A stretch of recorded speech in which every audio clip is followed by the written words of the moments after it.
Abrimos este último bloque ya con la presencia del economista José Seaba Cerrate para analizar las principales noticias económicas de estos últimos días. José, ¿qué tal? ¿Cómo andás? Muy bien, ¿cómo estás vos? Bueno, gracias por estar aquí. Es un gusto.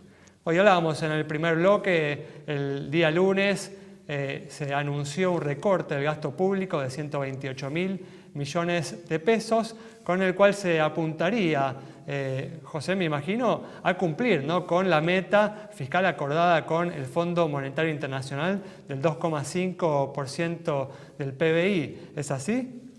No, es una señal. Hay varias señales, pero de ahí a cumplir la meta hay un tramo bastante largo.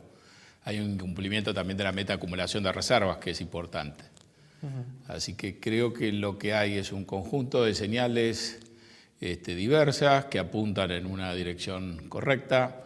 Creo que hay una exhibición de mayor poder político de Massa y ha conseguido algunas cosas que se le negaban a Guzmán y se le hubieran negado a Batakis. Cambiar, por ejemplo, la gente en la Secretaría de Energía, avanzar con la reducción de subsidios. Todo cuando uno lo suma transmite la idea de que faltaría una visión de conjunto y faltaría un poco más de énfasis para tener un resultado en línea con lo que vos decías, para tratar de acercarse de una manera relevante al cumplimiento de la meta. Pero va en esa dirección. El plan no es distinto, ¿no?, a lo que había Es como que no hay un plan, pero sí hay Guzmán. medidas, ¿no? Claro. O sea, como que lo que sí se está viendo es que se logra avanzar en esa dirección, a diferencia de lo que había sucedido con Guzmán o con Batakis. Es guzmanismo sin Guzmán, como se decía, pero con una mayor capacidad de delivery, de despachar, digamos, las cosas que se prometen, en áreas sobre todo que son sensibles, y un área donde no se ha podido penetrar, que hoy es prioritaria, que es el tema cambiario.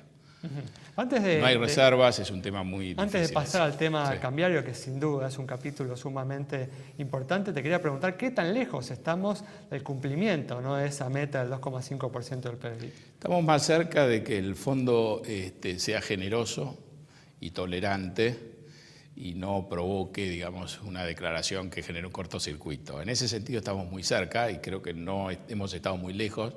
Y había una mayor sensibilidad sobre el daño que podía causar el fondo con las revisiones trimestrales unos meses atrás, cuando quizás era un tema por verse si cumplíamos o no. Ahora es más claro que no vamos a poder cumplir, pero no tenemos esa prevención de que el fondo vaya a ser quien nos empuje a una situación más complicada. El problema es que no hay reservas, no hay recursos y no hay acceso a los mercados de deuda, y entonces el problema pasa a ser cómo vamos a financiar un incumplimiento.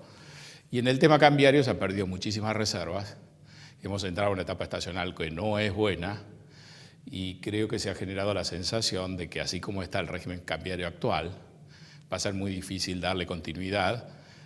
Hay muchas restricciones que ya tienen efectos y hay un problema de desabastecimiento muy grande. Digamos, creo que lo que sobresale a esta altura... Disculpa, José, en ese frente el lunes hubo como una buena noticia, una compra importante de dólares, de reservas por parte del Banco Central, que fue un dato mentiroso.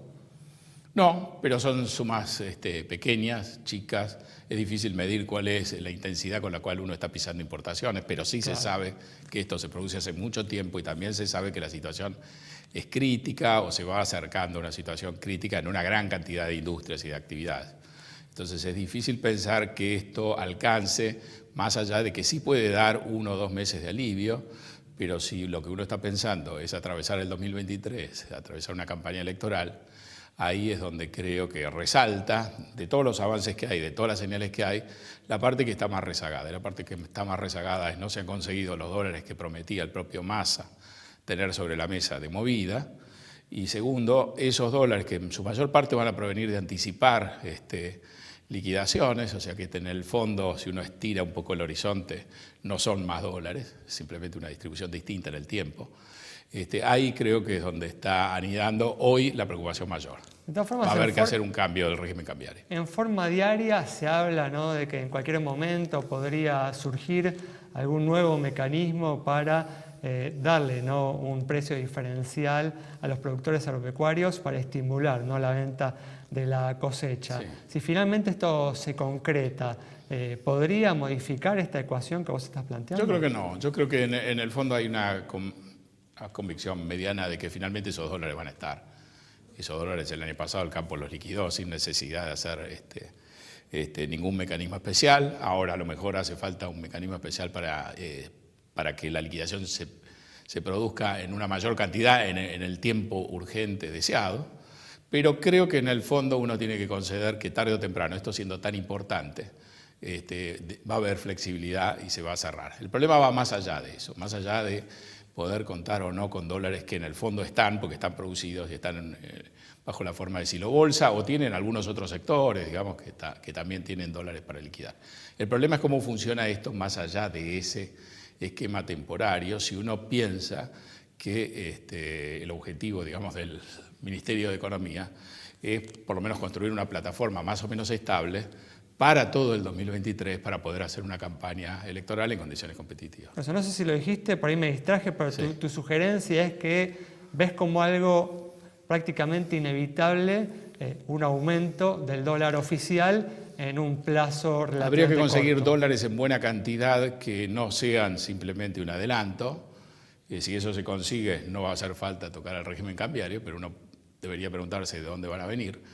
Para colmo, venimos de 2 años muy buenos en términos de precios internacionales. Las cosechas no han sido buenas, pero los precios han sido muy buenos. Inclusive la liquidación del campo en los primeros meses de este año fue muy buena. Por eso, esperás en las próximas semanas un salto del dólar oficial por encima de la inflación. Yo creo ¿no? que eso es va un a poco tener lo que se ser está parte del programa, y si no es parte del programa, no de una manera inminente, pero quizás antes que termine el año, el mercado y la realidad van a empujar en esa dirección. ¿Y cómo debería darse, ¿no? esta devaluación para que no provoque un efecto Rodrigazo, ¿no? Una aceleración todavía más fuerte que la que se ha visto en estas últimas semanas de la inflación? Bueno, primer punto principal, que se le declaró la guerra a la inflación hace unos meses y la inflación ha seguido subiendo a pesar de que no ha habido esta devaluación fuerte, ningún salto discreto del tipo de cambio oficial.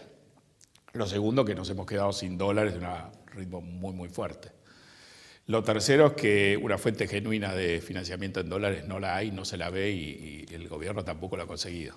Lo cuarto es que, digamos, ahora que se ha incorporado Gabriel Rubinstein y uno puede decir que se debe estar pensando en términos más técnicos el programa y no solo de marketing o de comunicación, debe ser un tema en agenda sin duda, porque hay declaraciones del propio Rubinstein antes de todo este proceso, cuando todavía Guzmán era ministro, poniendo el acento precisamente en la necesidad de adaptar el sistema cambiario para llegar de mejor forma hacia adelante. Probablemente esto implique sí o sí tener que aceptar en el interín una tasa de inflación más alta, más turbulencia, más incertidumbre y esta sensación pegajosa de que no se da con la tecla, que acompaña todos estos reacomodamientos de sistema cambiario, sobre todo cuando uno los hace en condiciones así de tanta debilidad. Muchas gracias, José. Cerramos entonces el programa de hoy con el análisis del economista José Ciaba Serrate sobre las medidas que viene tomando el ministro de Economía Sergio Massa y lo que puede suceder en los próximos meses en materia cambiaria. Nos reencontramos el próximo miércoles a las 20:30 aquí en Metro.